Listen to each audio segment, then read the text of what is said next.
Welcome to Vegas Revealed, episode 33. This week we are going to downtown Las Vegas. One of the most historic properties in the city has some new developments to talk with us about. Yeah, we're excited. We get to talk one-on-one with the CEO of the Plaza, all coming up on Vegas Revealed. This episode of Vegas Revealed is brought to you by Vegas.Pizza, the virtual pizzeria with homemade New York recipes and delivery straight to your door.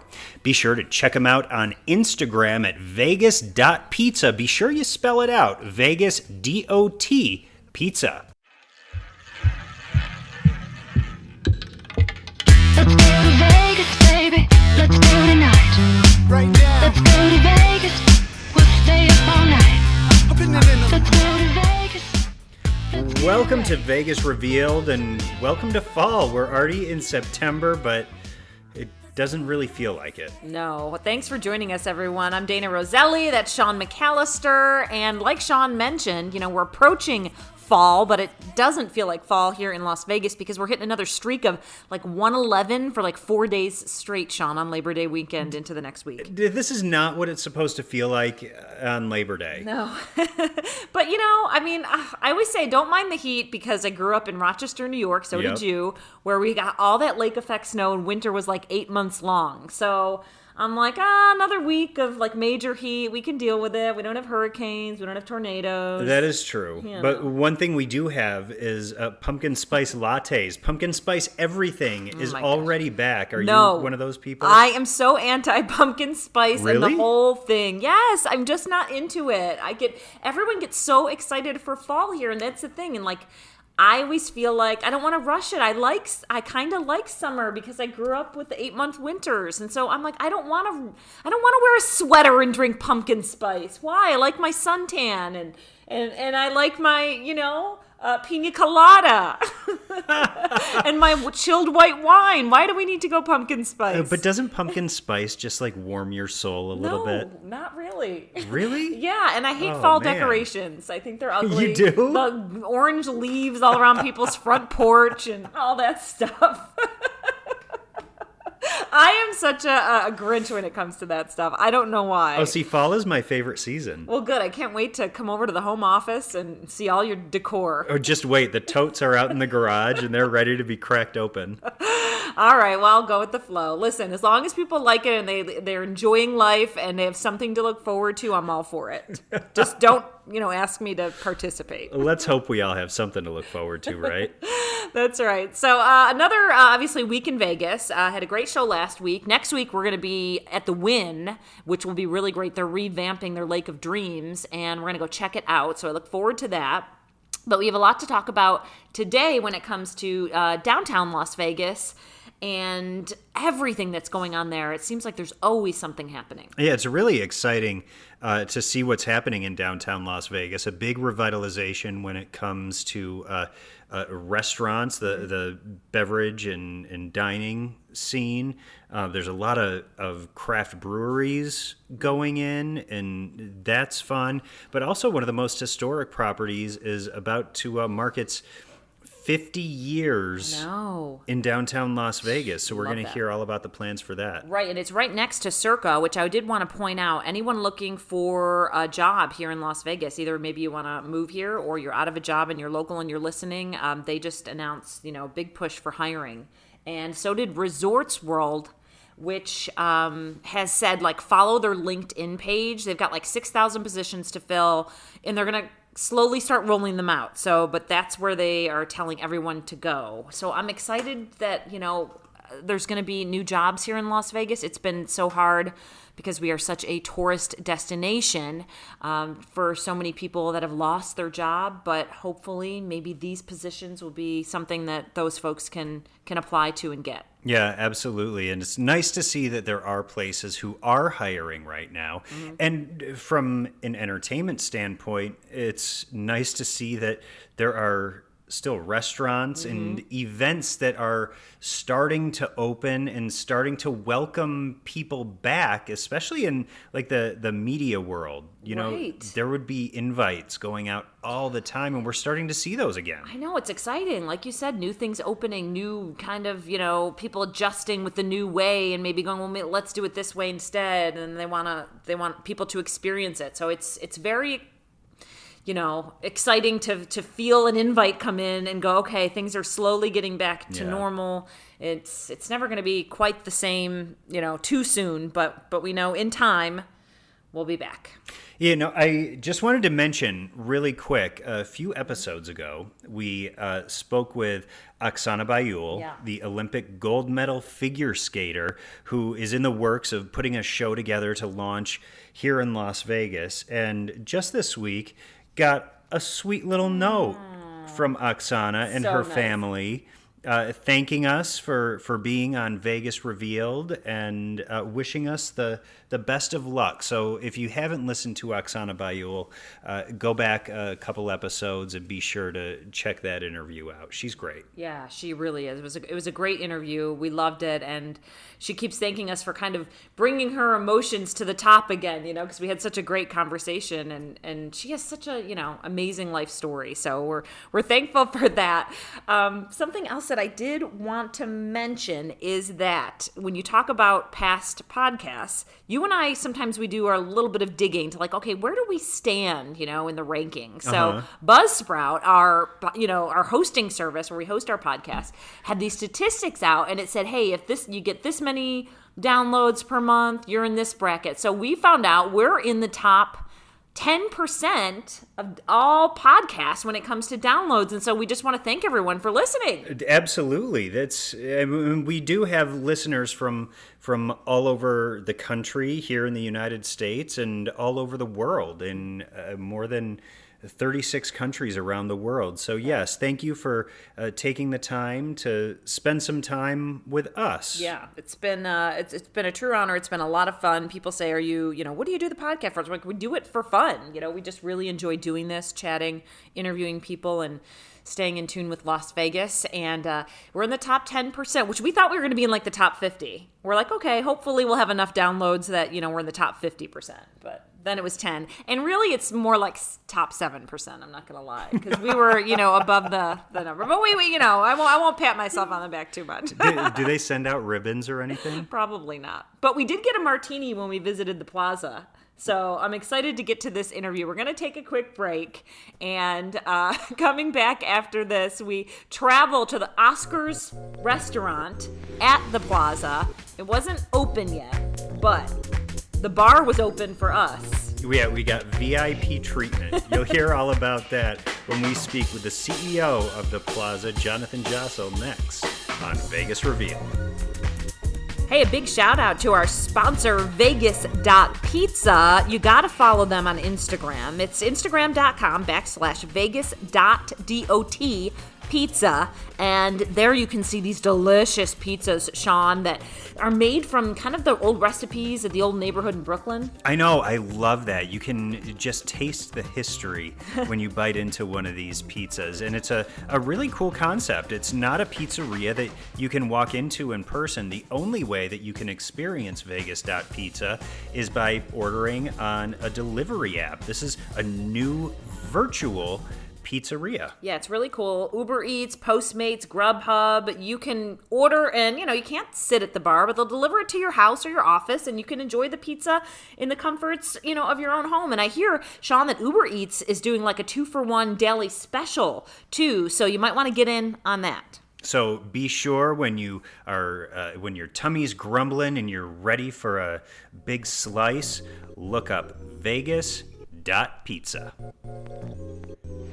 Welcome back to Vegas Revealed. Still to come, our 2 tips, and one of them is a great outdoor dining option that's just set off the strip, so you want to stick around for that. But in the meantime, we've made our way to downtown Las Vegas. We're sitting in Oscar Steakhouse at the Plaza, Dayna. I know, pretty excited about this. We have the CEO, Jonathan Jossel, with us on the podcast today, and we figured, we might as well come and hang out here and do this. Welcome. Thank you very much. Thank you for having me. It's good to see you.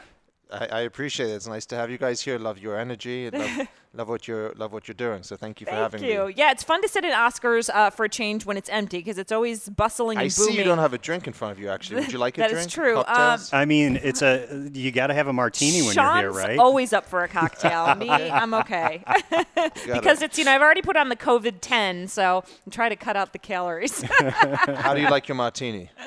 Extra dirty. Extra dirty? Up. Oh, he's ordering from his phone. Is this Look what at you that. do? Well, now I feel like I should take part. Oh, give me a dirty martini too. Why not? Done. So is this part of the experience at the Plaza now? Do you have online ordering for? No, this is we're not open yet, and we're doing a podcast, so I'm having someone make you a dirty martini. Oh, so this is from like super Oscars. VIP. This is CEO VIP. You've been CEO since what? 2014 is it? 2014, I got licensed. Mm-hmm. I was 29 years old when I got my gaming license, which Wow. I believe at the time was one of the youngest unrestricted licensees in the state. And the experience was pretty interesting to go through that licensing process. Luckily for me, I was didn't have much history because it's all about your background and previous jobs, previous employers. So getting that licensing, going through that licensing process was an incredible experience for me. And obviously going up in front of the Gaming Control Board and the commission was a pretty cool experience at that point. Well, they really like dig into you, don't they? Do a lot of research.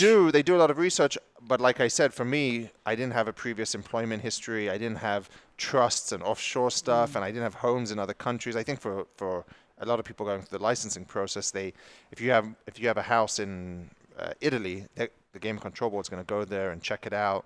They're going to go to all your different historical points of either where you lived or your other employment. But for me, it was a pretty basic thing. It still took about 12 months to go through the process. wow. Though. Yeah, it's thorough. Well, you've done so much with the place. Let's talk about some of the changes through the years. I know there was obviously a big revamp and some of the things that maybe you're working on now. I saw you tweet something that something was coming soon, so I'm hoping you're going to let us know what that is. So actually, I when I moved out here, it was 2007. So I only became the CEO 7 years later.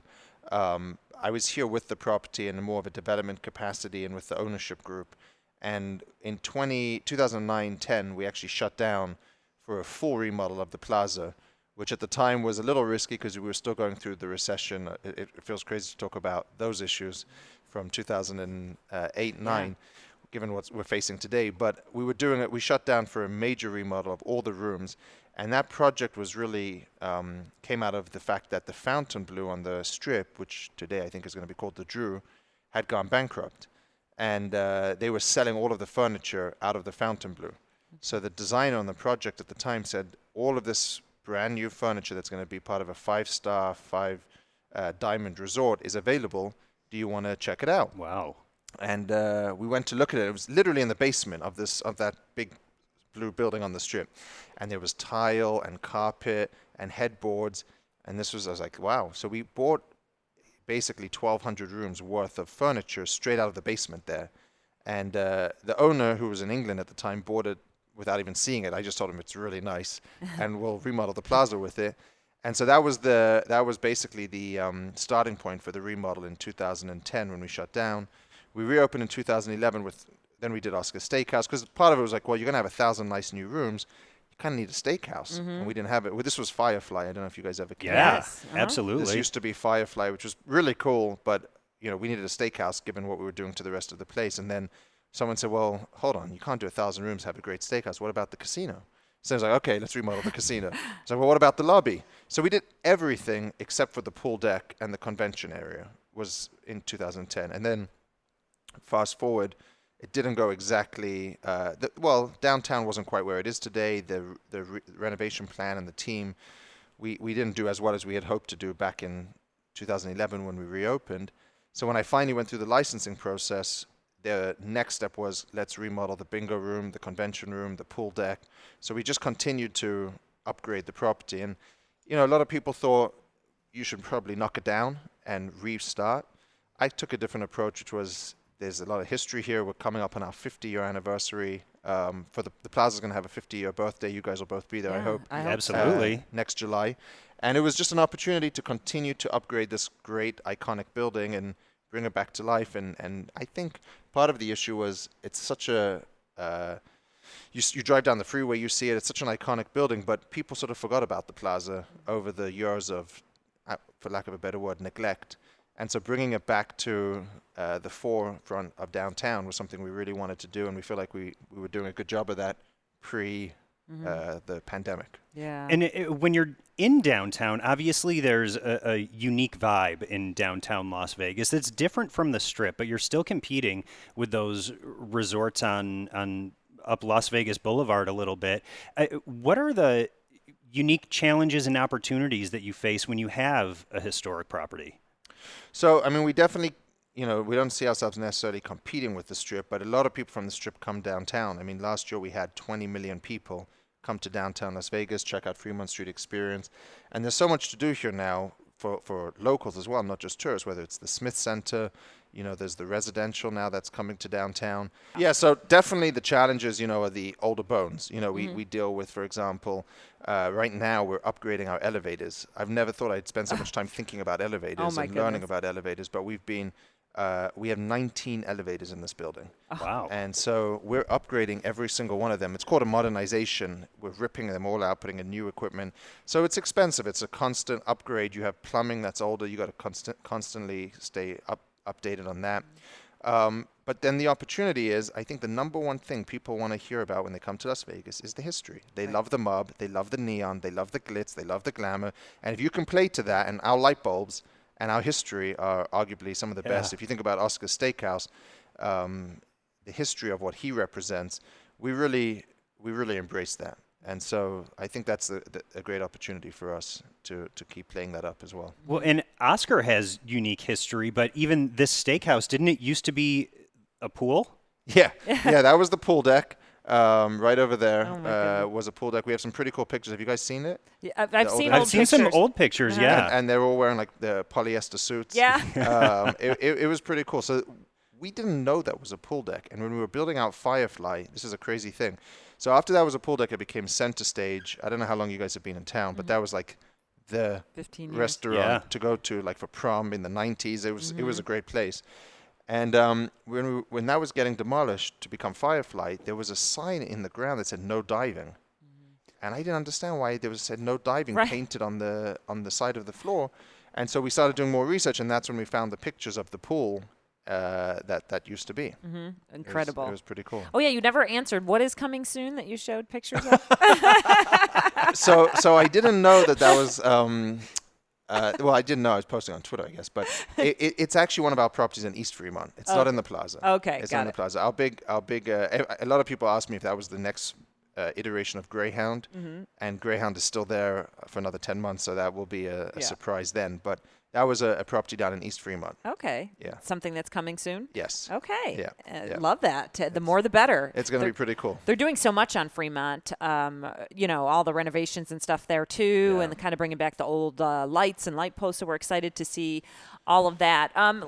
It's a pretty cool area when you think about what that used to be. I mean, when I moved out here 10 years ago, you could not walk off of the canopy without sort of getting a little scared. And then you saw what happened with Beauty Bar and Downtown Cocktail Room, and slowly all these bars and restaurants came to be. And now it's basically an extension of Fremont Street Experience. It's great, people just walking down there. It's pretty cool. Yeah, it really, really is. And it's fun. We look forward to everything obviously getting back to normal. How has this time kind of changed your mentality when it comes to just gaining, hosting people in your resort casino? What have you had to think about that you need to either change, or are you just going, you know what, I'm keeping it the same. Everyone's going to come back and things are going to go back to normal. No one's keeping it the same. That's not possible. We don't even open the bar here in Oscars. You got to have cocktail service. You know what's funny is in the old days, a good review was like, my host took care of me. I had a great time at the craps table, or I enjoyed my meal at Oscars. Today, good reviews is like, they're really good with their sanitizer. There's lots of masks. Everyone's wearing masks. The temperature check. The temperature check's good. Like, that's become the new norm of good reviews. And that's something that we're adapting to. We feel like we've done a really good job of following those guidelines as a property. We really have taken that seriously. 4 people per elevator. Temperature checks, not just at the front desk, but the whole place. Here in Oscars, obviously, we follow all the guidelines, 50% capacity, and we do a good job of enforcing mandatory masks everywhere. And most of that's coming from the governor's guidelines, so we're just doing what we have to do. But You know, what's difficult is it's just hard to plan. You know, someone asked me the other night, well, are we going to do fireworks for New Year's Eve?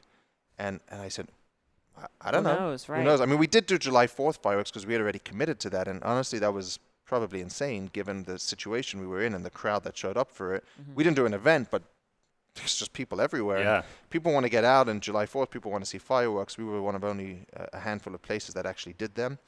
So that's the tough part, is just planning. You know, we have an arena outside where we do the rodeo, we do demolition derbies.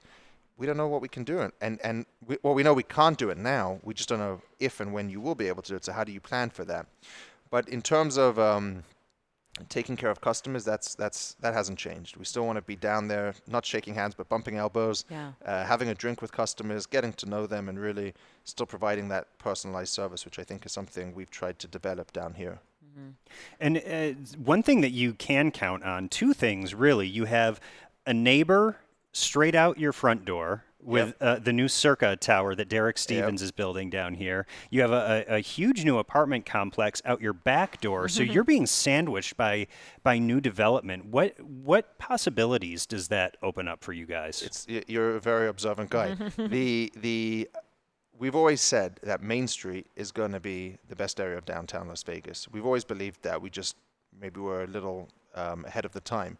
But now with what Derek's doing with Circa, and you know, we used to own that. It used to be the Las Vegas Club. We sold it to him, which was a crazy story. But in the time, everyone said that was crazy. Why would you do that? Now you see this and you think, well, this is only going to be really good for us, for all of downtown. Yeah. And then you have 800 apartments across the street. Plus you have the Smith Center. You have the Frank Gehry Luruvo Center. You have the Children's Museum. You have, what's the other one? The shops. Well, the museum's that direction, but yeah. You have a lot going on. But anyway, the 800 apartments is something that I've always said is really important, because a lot of the local places, especially now when there's not as much international travel, you need locals and you need people to support your food and beverage, your gaming, your bingo, your other events. And so we're working on a bridge with the city to connect those 800 units to across our site. We own, the plaza sits on 17 acres going north to south. So that's a big chunk of land in between, sandwich in between everything you just described happening here. So we think it's just getting started for Main Street, and obviously with Greyhound leaving, I think it might be the most important thing to happen to downtown in the last 15 years. Yeah. So summer 2021 is when Greyhound is going to be finding a new location. Well, I hope they find one before then, but because they're going to be out, they're going to be out of here by then. Exactly. I love it. Well, I always ask everyone this, and I know, like you said, it is hard to predict, but I mean, do you feel like Vegas will be back in full force? I mean, I know there's going to be differences, but I think there's so much fear from, first of all, we hear a lot from the listeners in other countries, like, I can't wait to get back, can't wait for the borders to open, missing it so much. And then we also hear from the locals, like, we don't know what's going to happen. And I mean, anything you can say to encourage people that things are going to be back at some point. We just don't know, I guess, how long. So I don't try to encourage people to come back, because I think it's really a personal thing, this whole situation, and you should do what makes you feel comfortable. Yeah, that's the good most advice. important thing. But when you come here on Saturday night and you see how busy some of the places are, but in a respectful way, they're not standing on top of each other, but there's people. I mean, these hotels are busy still. I think people think of us as a ghost town. And sure, some days it might seem slower than it would otherwise be, but I got to tell you, Saturday night we were busy. We were sold out in the hotel. We're only running 70% of our full amount of rooms, but we were sold out the rooms we had. The steakhouse is busy. The casino's got a good energy, and everyone's wearing masks. Everyone's keeping their distances. But I think people would be surprised if they came here and realized that they can have a good time, and that Vegas is still here offering that great experience. And you know, I think the people that come here actually end up being like, wow, that was pretty good. That was a good time. I mean, I think having the bars come back will be really helpful. Yeah. Because that's kind of a basic thing that you sort of miss when you come to Vegas. But I do believe we'll be back. I do believe it'll be Vegas as usual sometime next year. I think obviously we'll miss not having the Raiders Stadium, being able to go there, and the T-Mobile Arena. And those are the things that I really think on the weekends would be great. And then the biggest hurt right now, and people are realizing it, is the conventions. Right. Yeah. We need those conventions back, and We do. we need NFR here in December. We need CES here in January. They'll be back. Yeah. And I'm confident they'll be back, and the town will recover. It's just we rely so much on international travel and conventions that now, especially the Strip in downtown, the local casinos, they have the locals. But the downtown area and the Strip, which are so heavily dependent on tourism and conventions, we're all sitting here thinking, can't come soon enough. And I do believe they'll be back. Yeah. We'll just have to see how long it takes. How about entertainment here? What do you focus on entertainment? I know you have the theater. Any plans for that? And what's going on right now? Well, actually, funny, I was at dinner last night and a guy was standing there and I was wearing my Plaza mask and he said, "Oh, I've been to the Plaza." This was on the Strip and I was checking out the new Bugsy and Myers Steakhouse. And the guy said, "Oh, I was at the Plaza just last year. I came to see Frankie Shinter, who used to be our headliner in the show. Great. He's a great guy. Love him. But now we've tried comedy. We've been doing comedy again, up until this point, we were doing comedy 3 nights a week, Thursday, Friday, Saturday, in the showroom. We had some pretty good comedians. We had Tom Green, Nick DiPaolo, some bigger names, and they were doing pretty well. We were starting to build that following of the comedy club. So that was our use for the showroom. We also had live music in the lounge 7 nights a week, which we've had to stop right now. But that always added a nice energy in the casino. And then we had the arena out to the south, and that's where we did rodeos, other equestrian events. We did demolition derbies. Did you guys ever come to that? No, I never made it to that. I didn't. But I grew up with demolition derbies. We grew up in the same area back did. in Western New York, and demolition derbies were like huge. It was the thing to do. I had no idea how popular they were. Coming from England, you've never been to a demolition derby. Right. And then they came and brought us this thing, and I said, "This sounds insane. They're just going to bash cars into each other." Sold out right away. Oh, my gosh, really? 2,500 people is our max attendance out there.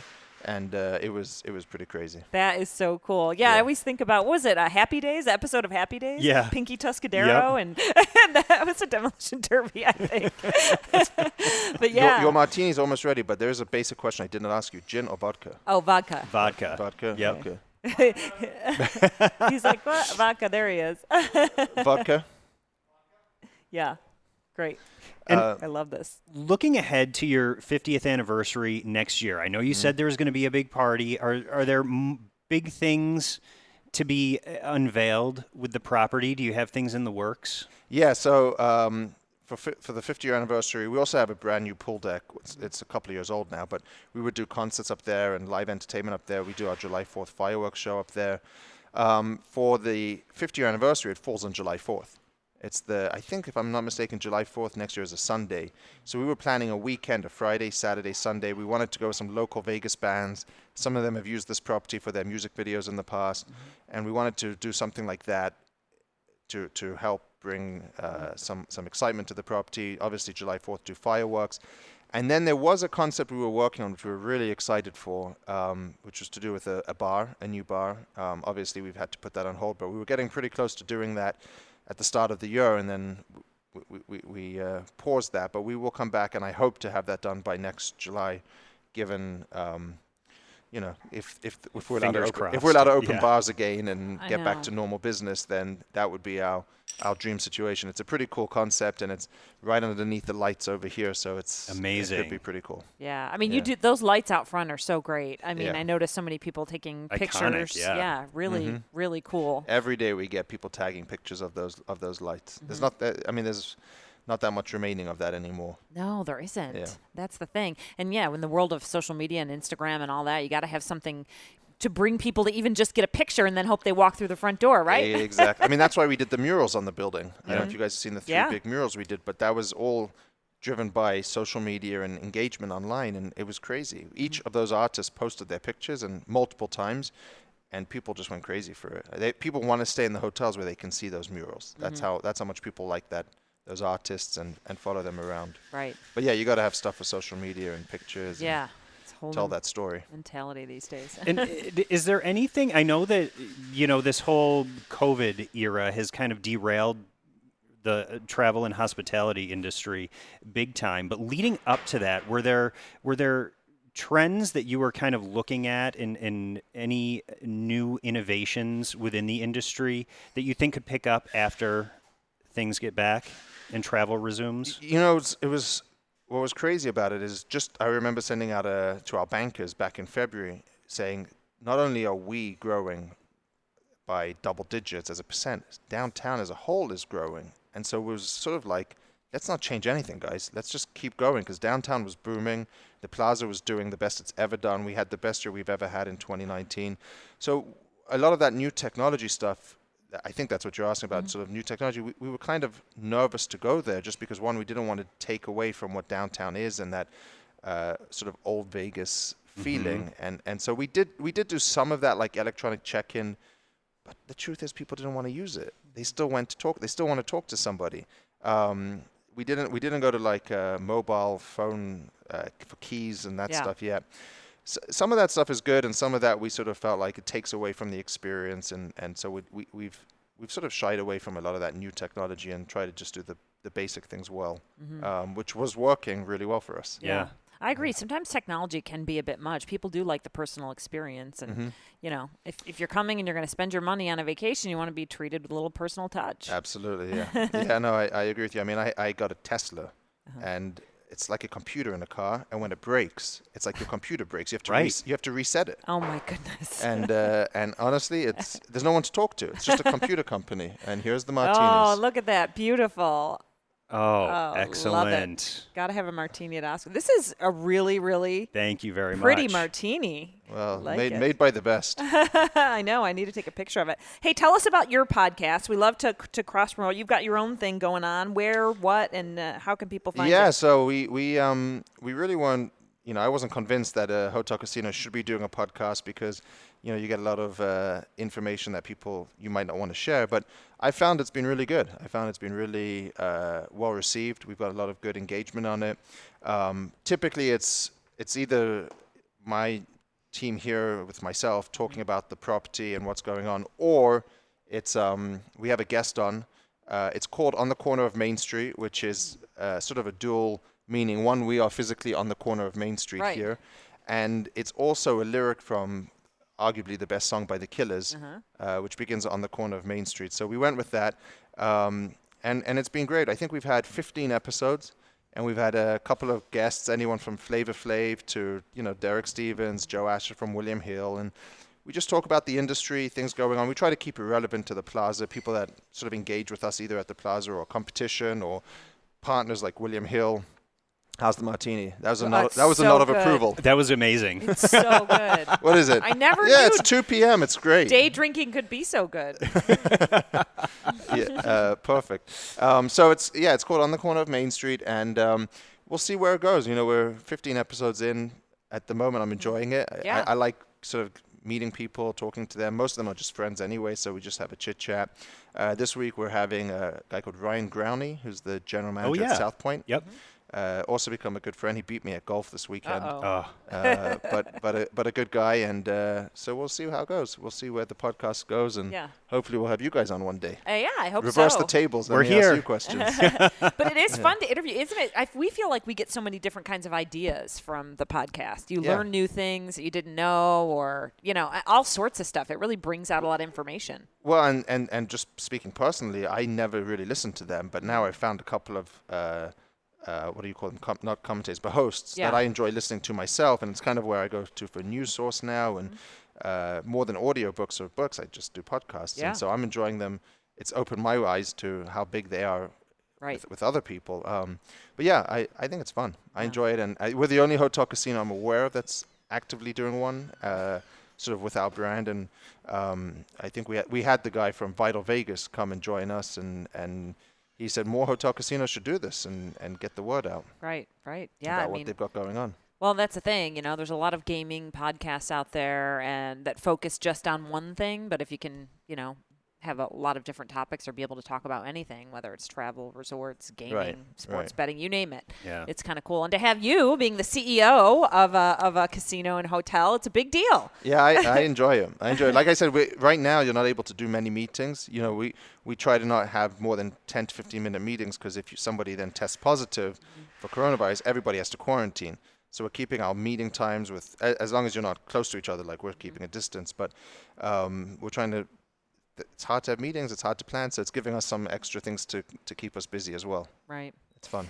And before we go, what are some of your favorite things about Las Vegas? I mean, you haven't lived here your entire life, so what are some of your favorites? Not bad though. 13 years. Yeah, that's 13 long. years That's is a like long time. life. We're 15 That's years. like that's Might like be a 16 lifer now. in Vegas terms. Well, obviously I'm biased, but downtown and specifically the Plaza are my favorite places. I spend Good answer. I spend a lot of time here, and I don't think I do a day's work when I come here. I love being here. I love being with the team here. I'm very lucky in that regard. But having now had 3 kids in the last 4 years, it's a great town for kids. I don't think people realize how much there is to do with kids. So I've taken up golf, which I didn't do a few months ago. Mm-hmm.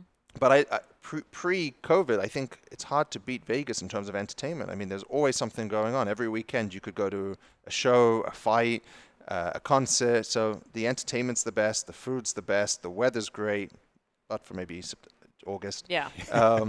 So it's a tough place to beat. I love living here. It is. I love it, and probably wouldn't change it for anywhere.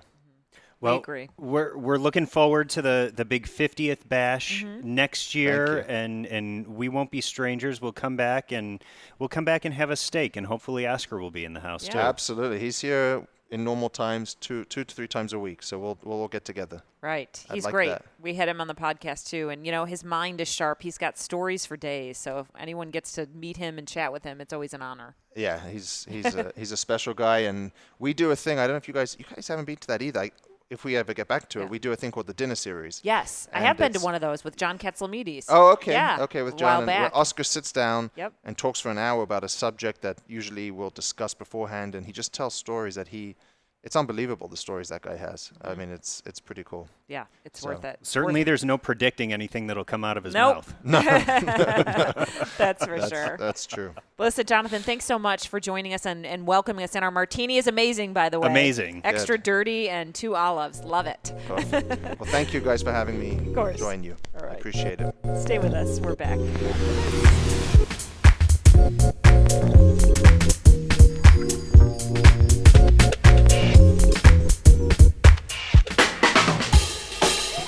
It's time for Dayna and Sean's secret tips, and something that's not so secret anymore. It's getting out there more. It's been open for, I'd say, about a year. It's the front yard at Ellis Island. And I know you wanted to talk about this, Sean, because you keep seeing people on Twitter and Instagram watching the Golden Knights games there. Yeah, this has been it's become a really hot spot to watch the games now that the Golden Knights are in the Stanley Cup playoffs and hockey is happening again. Sports are happening again, and the front yard is really buzzing. And I see it every time that I drive down to the Strip. It's a new addition to the front of Ellis Island, which sits a block or 2 off of Las Vegas Boulevard. Really fun little casino. It is. And now this is a great addition. In really kind of big and open space. Yeah, it is. It's like 2 floors, so it's really like tall, so you can sit up top or you can sit at the bottom, and that makes it just, I don't know, feel really open, which is good, and which I think a lot of people are trying to kind of do right now, is make sure that it's airy and everyone's separated and there's lots of room to breathe and all that kind of thing. And so this has been super popular. The food is good. I did stop there once for dinner, and a few months ago, before this whole thing, I don't even know what month we're in. It's been 6 months since we started the whole September? COVID thing. So yeah, it was before that. So, but the food was delicious. They had us try all sorts of different stuff. The pizza was great. So people seem to really be embracing it. And, there's a lot of things that haven't reopened. First of all, our bars can't be open right now. Right. So folks can't watch the game and just have a drink. It has to be a place that serves food. And then Legacy Stadium, where we used to record our podcast, that hasn't opened, and they've decided not to reopen it. So there's not a lot of places to watch games. No, so, if you are coming to town, keep the front yard at Ellis Island top of mind. That could be a good option as you're trying to get out and enjoy what Las Vegas has to offer. That's right. Yeah, we love talking about some of our favorite things or things that we're noticing. So next week, again, we mentioned the Lake of Dreams is being revamped at the Wynn, and we're excited to check it out. And we're also going to be talking with the director of entertainment over there at the Wynn. So look forward to catching up on that property next week here on Vegas Reveal. But for now, we're going to say goodbye. Bye.